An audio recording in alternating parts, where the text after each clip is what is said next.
The Special Fathers Network is thrilled to be sponsored by Rubin Law, a multi-generational law firm dedicated exclusively to serving families raising children with special needs.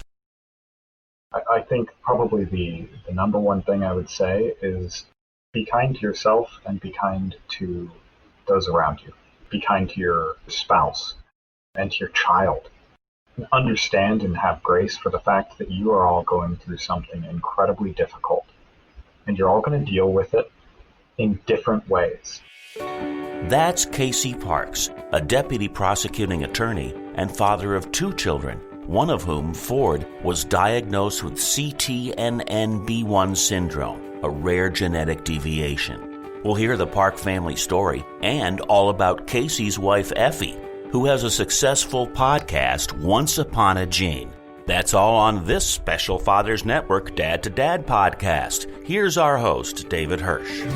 Hi, and thanks for listening to the Special Fathers Network Dad to Dad podcast. I'd also like to offer my heartfelt thanks to the following donors who supported the 21 CD Ironman campaign, who each contributed $1,000 or more to help keep our programs free to all concerned. In alphabetical order, they are Len Batterson, Ron Boxtaller, Anna and Greg Brown, the Canal Financial Group, Kim Duchessois, Chaz Edelstein, Chris and Christy Kazian, Bob Musikowski, the Peloton Dads Facebook group, Dick Reck, Kevin Richardson, and Tom Wake. Thanks for your generous support. The Special Fathers Network is a dad-to-dad mentoring program for fathers raising children with special needs. Through our personalized matching process, new fathers with special needs children connect with mentor fathers in a similar situation. It's a great way for dads to support dads. To find out more, go to 21stcenturydads.org. And if you're a dad looking for help or would like to offer help, we'd be honored to have you join our closed Facebook group. Please go to facebook.com/groups and search Dad to Dad. And now let's listen in on this conversation between Casey Parks and David Hirsch. I'm thrilled to be talking today with Casey Parks of Mercer Island, Washington, who's a deputy prosecuting attorney and a father of 2, including his son Ford, who has special needs. Casey, thank you for taking the time to do a podcast interview for the Special Fathers Network. Thank you so much for having me. I'm really looking forward to it. You and your wife, Effie, have been married for 5 years and are the proud parents of 2 children, daughter Esme, who's 1, and son Ford, who's 4, who was diagnosed with CTNNB1 Syndrome, a rare genetic deletion. Let's start with some background. Where did you grow up? Tell me something about your family. I grew up here in the Seattle area. I've been on Mercer Island since I was about 9 years old, on and off, going to college, that sort of thing. Ended up back here. But before that was in Seattle. Been here pretty much my whole life. My parents are both from Oklahoma. And I've got an older brother who also lives in the area. Both parents still live in the area. So we're all very close and feel very fortunate to have them all still here. Formerly known as your parents, now the grandparents. That is correct. Out of curiosity, what did or does your dad do for a living? Yeah, so my dad was technically an electrical engineer at Boeing. I say technically because it just doesn't even begin to cover what he actually did. His career was fascinating to watch growing up, especially as I got a little bit older and could understand some more of what he was doing and the things he was involved in. A lot of it he couldn't necessarily tell me about because it required security clearances, but a lot of travel for Boeing, working in different divisions on some pretty amazing projects. You know, I always joke, that's all a lie, but he was actually like a secret undercover CIA agent, because if you see him, he's incredibly handsome and he's incredibly ripped. You know, he's buff. He's got a six-pack. He's over 70. And the guy is in better shape than almost everybody at his exercise club. Goes and works out every day. Smartest person you'll ever meet. Technically, electrical engineer at Boeing. Secret theory is super spy for the CIA. We'll go with that story. So how would you describe your relationship with your dad? Amazing. Absolutely amazing. There's so much that I could say about him. He was, in a lot of ways, still is, my best friend growing up. I didn't want to go to parties during high school or anything like that. I like hanging out with my dad. We'd go out on the weekends. We'd go get a steak and watch a movie, watch really terrible movies at home. And he still lives here on Mercer Island, so we get to be very, very close. Absolutely love him. We get together at least once a week to watch the Seahawks, go Hawks, but a lot more than that. He's just been everything to me, taught me how to think and how to be the person that I am. Well, that's a wonderful testimonial from a son to a dad. So I'm hoping he'll be able to listen to the podcast interview. So I'm wondering if there's any takeaways from your relationship, something he said, always said, or a lesson or two that you learned that you carry with you today. Yes, absolutely. I was actually just thinking about it earlier this week, because being a father and teaching me, like I said, teaching me how to think was always something that was extremely important to him and something that he thought about. And so it is something that has carried on to me as a father, to be very, very conscious and aware of how I am raising my children and who I am raising them to be. And one of the things that he always said to me, you've got this electrical engineer, hyper logical, hyper intelligence and data focused. And what he always said was that the most important thing that you will ever learn is how to be empathetic, is how to understand where another person is coming from. Because it doesn't matter how much data you have, it doesn't matter how much raw information you have. If you can't apply it to the person, if you can't understand that person, then the data is not going to make sense. And obviously, that's how you really get to know somebody, and it's how you appreciate them and you appreciate everything that they're doing. Is you see them and you see where they're coming from. That's what's always stuck to me more than anything else that I think my dad has probably ever taught me. So be empathetic, make it intentional. Yeah, well, that is interesting, especially coming from somebody who might have an electrical engineering background, who would be sort of analytical, data-driven, et cetera. So thanks for mentioning that. From what I remember, you went to the University of Colorado, you worked for a while, and then you went to law school. And I'm wondering, what were you planning on doing once you graduated from University of Colorado? Yeah, so that is all accurate. But I actually went to the University of Colorado at Boulder for 2 years. And then I decided that it just wasn't the place for me. And I actually transferred back to the University of Washington, where I finished my undergraduate degree. After that, I worked for a while. I just did a bunch of different stuff. I did retail. I did public relations. I actually did catering for a while. And at some point along the road, I realized that I wasn't really happy in any of those positions. And I took a step back and I thought about it. And from my perspective, there's nothing wrong with any of those professions. I really respected the people that I worked with in every environment that I was with. And if there's nothing wrong with any of them, then the question has to be, what's wrong? And I came to the conclusion that I was the common denominator. And that if I wanted to be happy, I needed to find what was going to make me happy. So I took a little bit of time, I thought about it, and really decided that the pursuit of law and specifically prosecution, criminal prosecution, was my passion. Got to talk to some wonderful, wonderful people about that, and was fortunate enough to get to go back to the University of Washington to get my law degree. So you've been out of law school for how many years, and what path has your career taken you? So I've been out of law school for 6 years, and I was extremely fortunate. The way that the practice of law works, at least here in Washington State, is that they start giving people opportunities.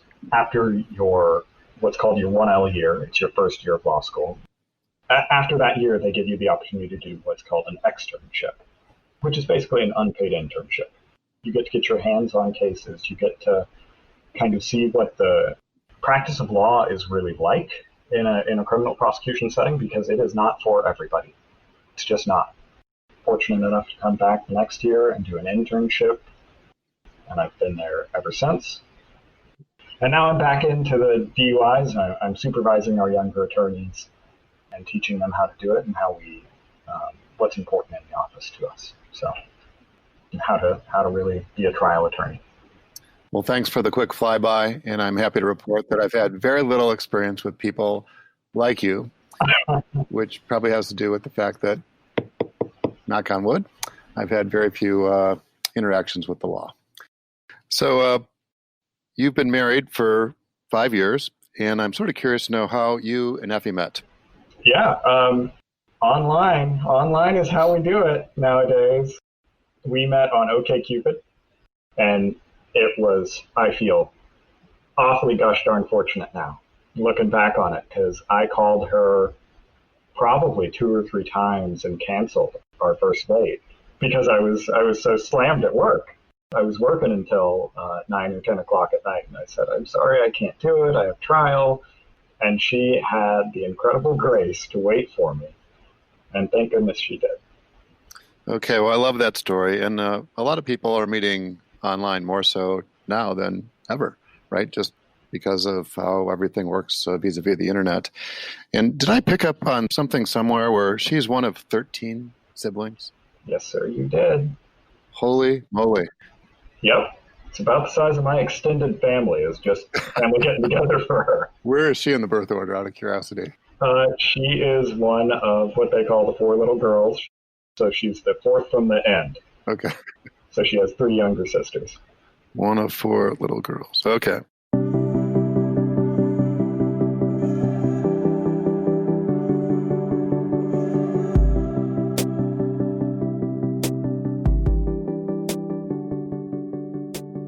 So how did this CTNNB1 diagnosis come about, and what was the backstory?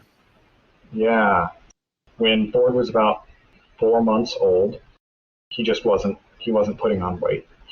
It would take an hour or 2 hours to try and feed him a bottle, and most of it was spilling out the side of his mouth, and eventually it got bad enough. He was obviously not comfortable. So on Halloween, actually, Effie took him into the hospital, and he was diagnosed with failure to thrive. We've got some adorable but very sad photos of a very sad dinosaur on that Halloween. And from there, it was just kind of hanging on, trying to figure out what was going on. He was fairly quickly given an NG tube through the nose. That's how we were feeding him then. And they said, oh, you just need to get some weight on him and everything will be fine. And we also fairly quickly came to realize that they didn't really have much of a plan other than that. They weren't making any sort of plan to take the NG tube out or do anything with it. They were just going to leave it until we pushed back on it, which we did. Eventually decided he needed to get a G tube.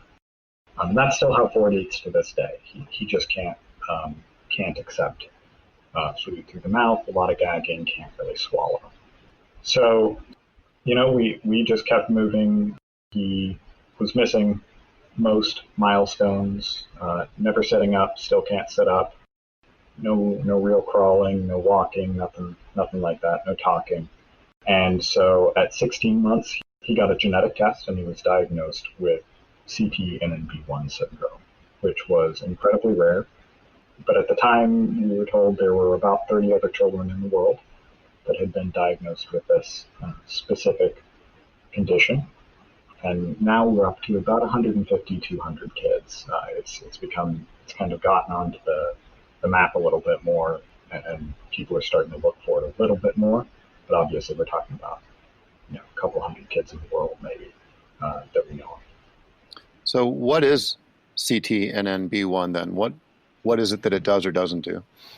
Yeah, so it's a genetic deletion. There is a small piece of the CTNNB1 gene that is cut off, and that prevents the body from producing beta-catenin, which is a type of protein that is extremely important in all sorts of things your body does. And so the effects, the symptoms are fairly global. Like I mentioned, Ford's nonverbal. He can say dada, thank goodness. And he has learned to say a few other small things. He has his way of saying mama. Not necessarily like you or I would say it, but we know what he means.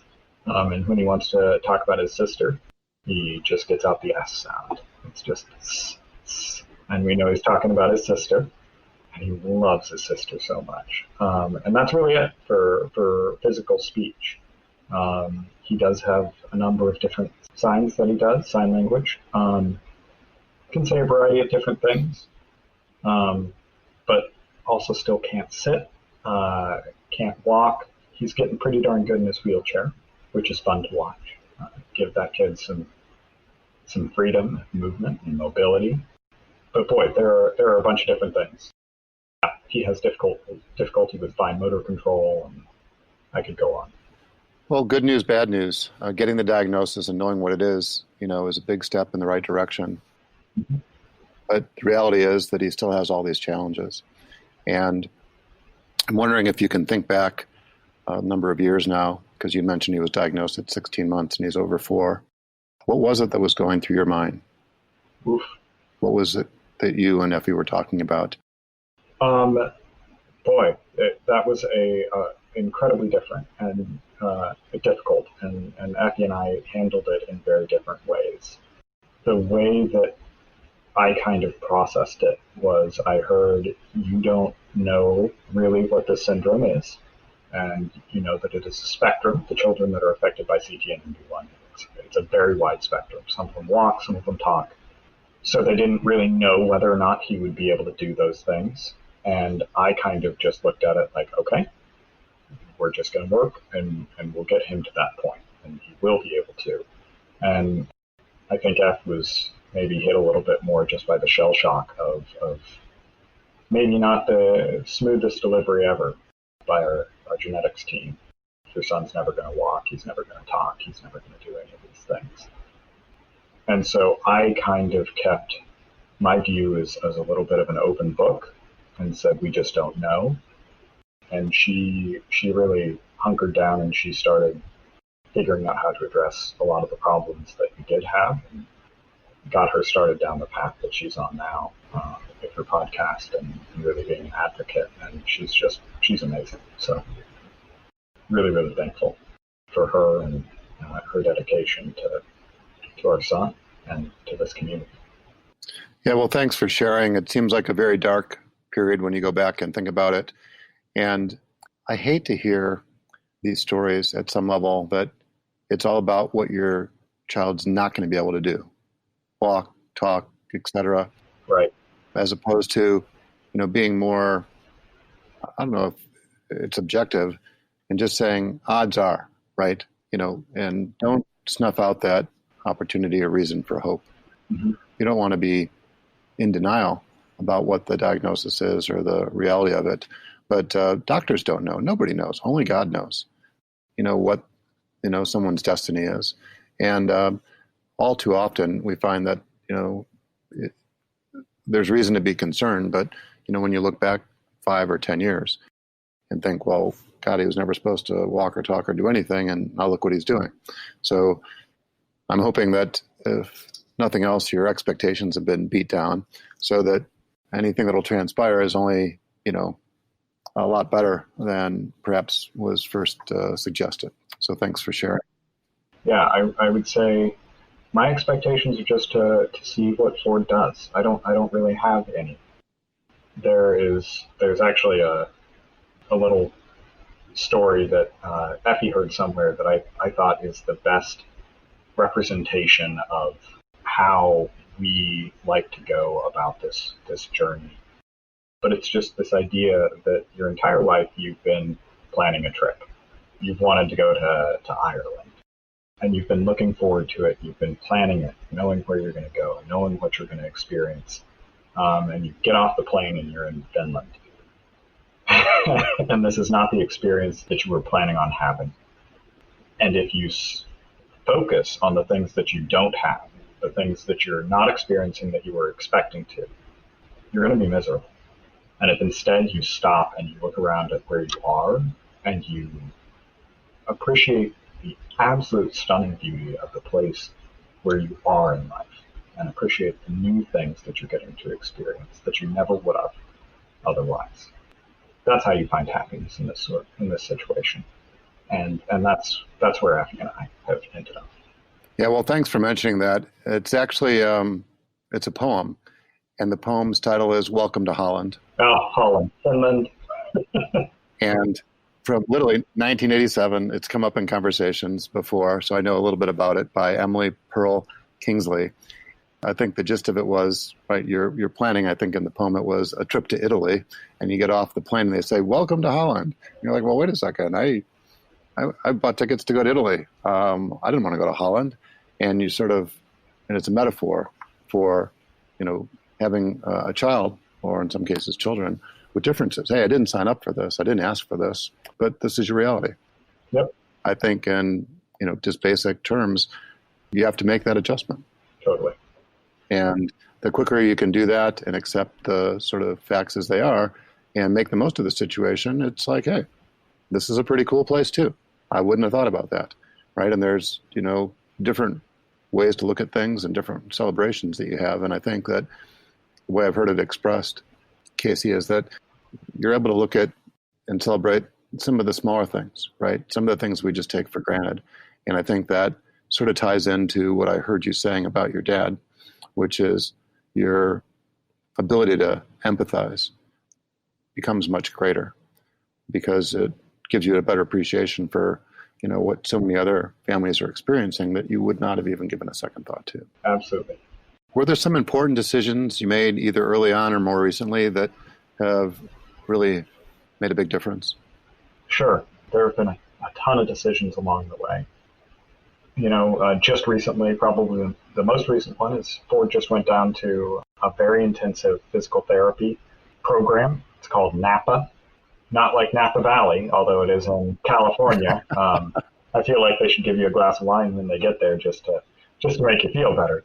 But Effie just took Ford down there for 3 weeks, and he did just incredible with the specific technologies that they had and the really dedicated staff that they had. It was wonderful. He just got back 3 days ago now, Sunday night, and just last night, I took him his hippotherapy, so horse riding therapy, which he does once a week, which is also absolutely wonderful for him. Tremendous. By the time we were done, his therapist was repeatedly saying how incredible it was that she had seen so much growth in this 3 to 4 week jump based on this camp for him. That I think she said it was the most growth she's ever seen out of a child in that period of time. Wow. Yeah, really amazing. So taking advantage of opportunities like that has been something. Probably the biggest thing that we've done, the single biggest change that we've made is Effie changed her whole life. She became a podcaster. She really became an advocate in a lot of different ways. I'm Effie Parks. Welcome to Once Upon a Gene, the podcast.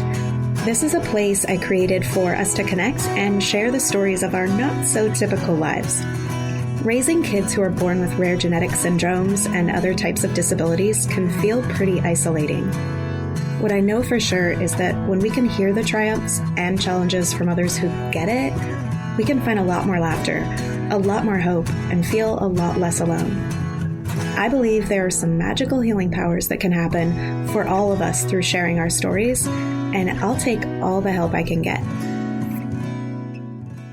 When we first got our diagnosis, she felt alone in a lot of ways. Obviously, she has this tremendous family. She has tremendous friends. We were right there in the thick of it, but she still didn't know where to go. Didn't know what to do, and didn't feel like there were resources out there to guide her. And she really had to find those. Find her people is how she puts it. And that led her to podcasts. And they made a big, big difference for her. And eventually she just decided that was what she was passionate about, that's what she wanted to do. So she started her podcast, Once Upon a Gene. She interviews different people in the rare disease community once a week.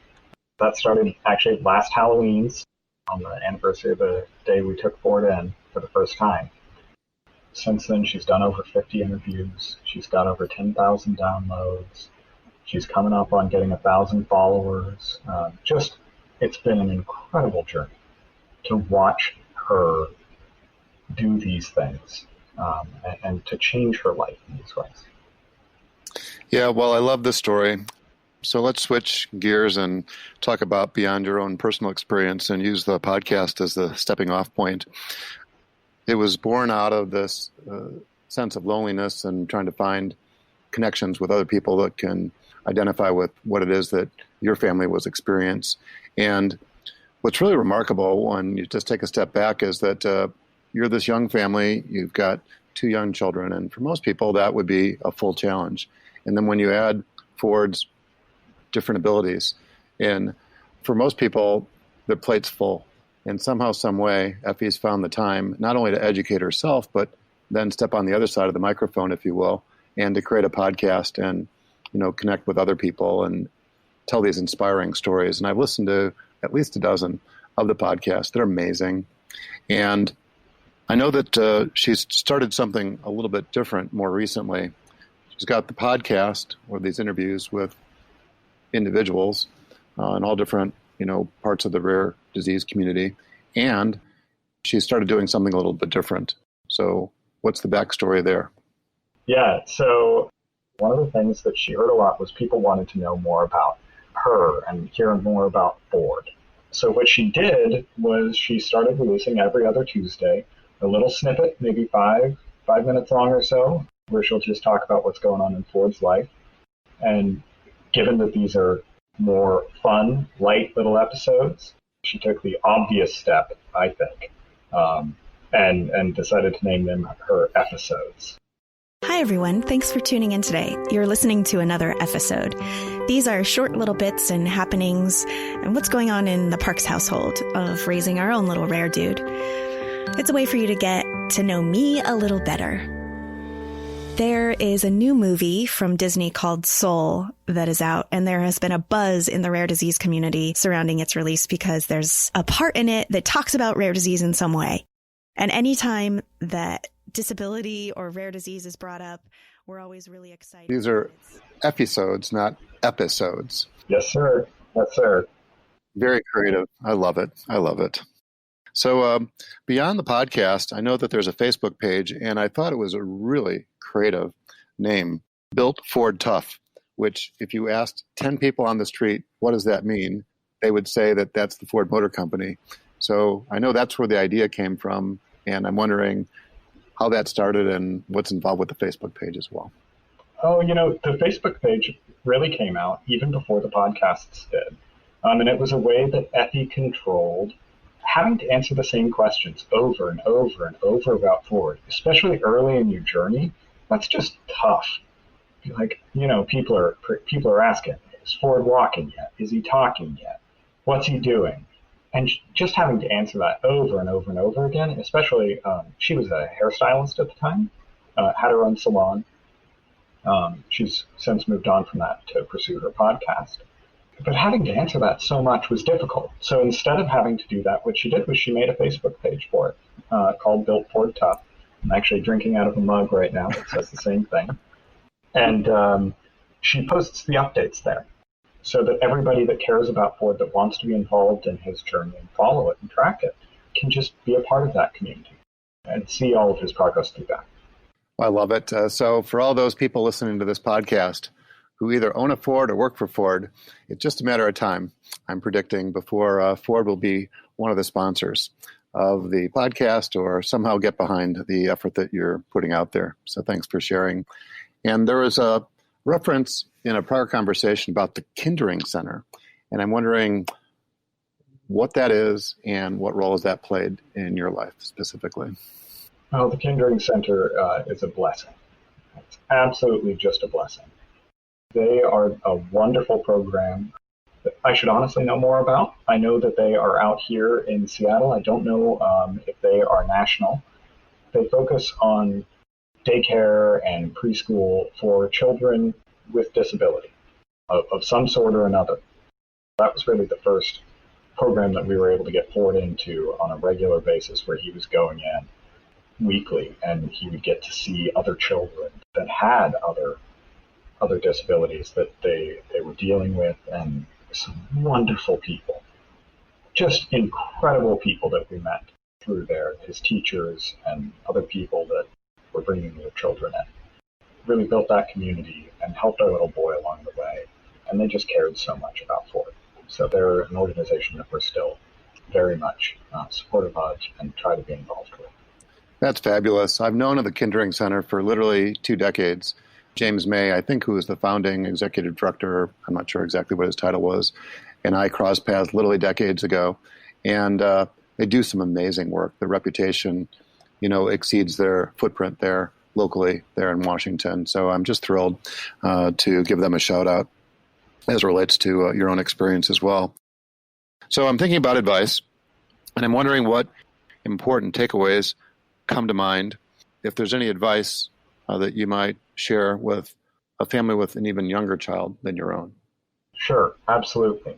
I think probably the number one thing I would say is be kind to yourself and be kind to those around you. Be kind to your spouse and to your child. And understand and have grace for the fact that you are all going through something incredibly difficult, and you're all going to deal with it in different ways. I sure as heck wasn't perfect. It was incredibly difficult on Effie, and there were a lot of tears just all around. And have the grace to not think that that is weakness or a fault in yourself or your significant other, to not be able to take this blow without staggering. Take it, move forward, and just appreciate what you see around you, and give that grace to yourself and your family. Well said. I'm sort of curious to know why you've agreed to be involved with the Special Fathers Network. Because I think it's important to hear different voices. And really, I have to give all credit to my wife. Without her, I don't think that I would be putting my voice out there. I tend to be fairly private. I'm not going to stick my neck out and really get involved in a lot of different things.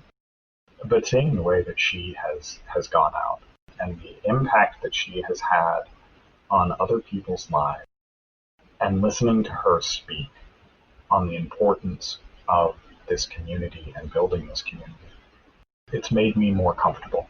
It has opened those doors for me internally, where this is something now I'm happy to talk about with other people. And if I can help some other person along the way that was in the same, that is or was or will be in the same place that Effie and I were, then it's my honor to do that. Well, we're thrilled to have you, and it's not lost on me that you have 4+ years of fathering experience.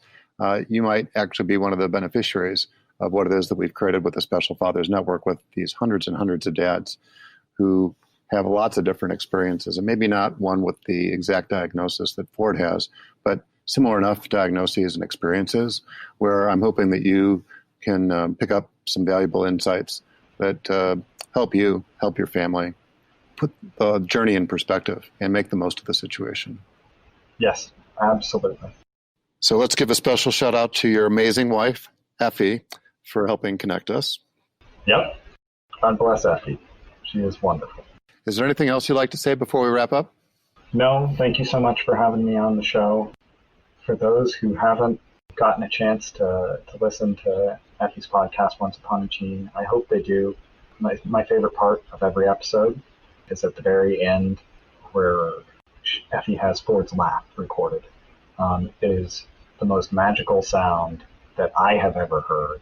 And it just, it makes me smile every time I hear it. And I think it would for someone else out there as well. I don't know what kind of day you're having, but if you need a little pick-me-up, Ford's got you.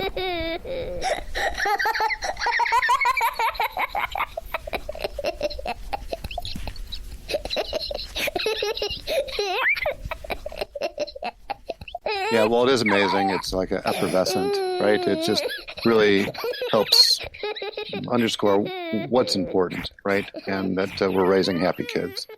We'll be sure to include information in the show notes on Once Upon a Gene podcast, Built Ford Tough Facebook page, the Kindering Center, and some information about CTNNB1, as well as any contact information.